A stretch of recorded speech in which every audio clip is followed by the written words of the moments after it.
دعوەکردن برایانی خۆم وا نەزانی شتێکی کەمە، وا نەزانی کاتێ خوای گەورە تو بەکار ئەهێنێ بۆ ئەوەی قسەی خێر بۆ خەڵک بکەی شتێکی کەمە.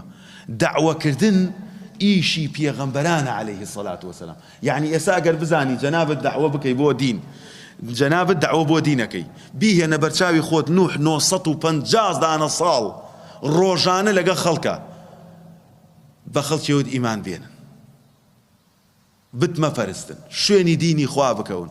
لا تذرون ود ولا سواع ولا يغوث ويعوق ونصرا. وەرە بیهێنە بەرچاوی خۆت ئەو دعوەی تۆ ئەکەی موسا هەمان شتی کردووە، ئەو دعوەی تۆ ئەیکەی عیسا هەمان شتی کردووە، ئەو دعوەی تۆ ئەیکەی دعوەی محەممەد عەلەیهی سەڵات وەسەلام.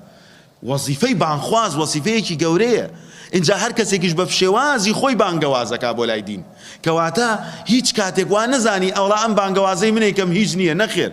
ومن أحسن قولا ممن دعا إلى الله